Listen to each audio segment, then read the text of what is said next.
જય માતાજી મિત્રો, રામ માળી રામ। જે આજે માળી છે એ માળીના વિશે આજે આપણે વાત કરવી છે।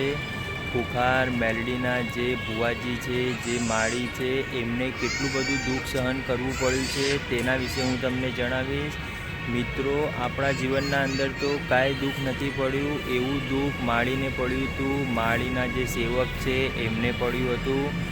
પ્રવચનના અંદર માળીએ ત્યાં સુધી કીધું કે મારા દીકરાને ખાવા માટે અન્ન ના હોય તો પણ ઘરે કોઈ મહેમાન આવ્યું હોય તો ઉછીનું પાછીનું લાવીને મહેમાનનું પેટ ભરે, પોતે ભૂખા રહેશું તો ચાલશે। મારા ઘરના અંદર કપડાં પહેરવા ના હોય પણ કોઈ સાધુ સંત આવી ગયો હશે તો એને જોડી લુગડા જરૂર પહેરાવશે।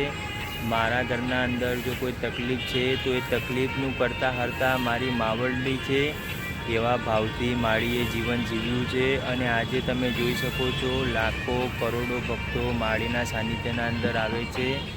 એ માળીએ જે કાર્ય કર્યું, એ માળીએ આપણને પ્રવચનના અંદર બધાને એક જ વાત કરી કે જે વસ્તુ હું કરી શકું છું એ વસ્તુ તમે પણ કરી શકો છો, પણ એના માટે ભક્તિનું ભાતું કરવું પડે, માતાજીના આગળ સરેન્ડર થવું પડે, માતાજીને કરતા હરતા માનવું પડે, માતાજીના સાનિધ્યમાં ગયા પછી બુદ્ધિના બારણા બંધ કરવા પડે, માતાજીના ઉપર પૂરેપૂરો વિશ્વાસ રાખવો પડે, કોઈની ખોદનતી કરવી નહીં, કોઈનો અભાવગુણ લેવો નહીં, કોઈના વિશે અભાવગુણની વાત કરવી નહીં।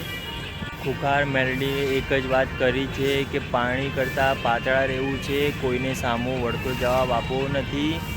આપણા જીવનના અંદર જો કોઈ પ્રોબ્લેમ આવે છે, કોઈ મુસીબત આવે છે તો માળીને કરતાં હરતા માનવું છે। અને માળીએ ત્યાં સુધી કીધું છે કે તમે જો પ્લાનિંગ કરીને કોઈ વસ્તુ લાવો છો અને કરજો થઈ ગયો અને બીજા જ રવિવારે તમે માળીને એમ કહો છો કે માળી મારે કરજો છે, મારે હપ્તો ભરવાનો છે, તો માળી તમને સહાય નહીં કરે।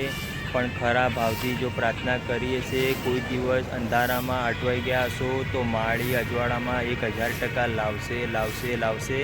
એ અમારો જાત અનુભવ છે। કેટલા એવા ભક્તોના કામ થયા છે। જે લોકો એમ નહોતા કહેતા કે આ માળીનું કામ નથી, એ બધાની બોલતી બંધ માળીએ કરી છે। માળીએ સમાજના અંદર માન મોભો આપ્યો છે। માળીએ સમાજના અંદર ઘણા ખરા ભક્તોના જે ડૉક્ટરોના કામ હતા એ પણ ખોટા રિપોર્ટ ખોટા પાડ્યા છે।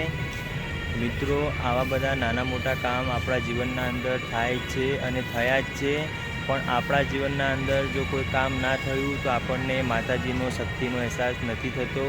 તો માતાજીની શક્તિનો અહેસાસ કરવા માટે જેટલું દુઃખ માળીએ સહન કર્યું છે એમાંથી તો 2%નું પણ દુઃખ આપણે સહન નથી કરતા, છતાં પણ આપણે હાર માની લઈએ છીએ। તો આજથી હાર માનવી નથી।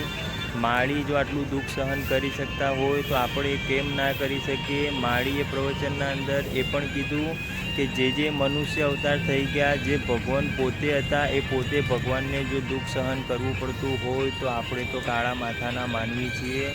આપણને જો નાનું મોટું દુઃખ આવી જાય તો આપણે દુઃખી થઈ જઈએ છીએ। પણ મિત્રો, આજ પછી માળીએ જે પ્રવચનના અંદર કીધું એનું પૂરેપૂરું પાલન કરવું છે કે મારા જીવનના અંદર જે પણ થઈ રહ્યું છે એને કરતાં હરતા તમે જ છો। મારા જીવનના અંદર જો કોઈ ખોટું થશે તો પણ તમે છો, મારા જીવનના અંદર કોઈ સારું કામ થાય છે એના પણ જિમ્મેદાર તમે જ છો।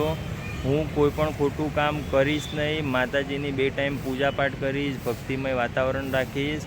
મિત્રો, માળીએ ત્યાં સુધી કીધું છે કે 400 વર્ષનું જો કોઈ કામ હોય તો 4 દિવસમાં થઈ જાય। માળી તો ગરીબને જ મળી છે, કરોડપતિને નથી મળી, પણ માળીને એનો ભાવ જોઈએ છે।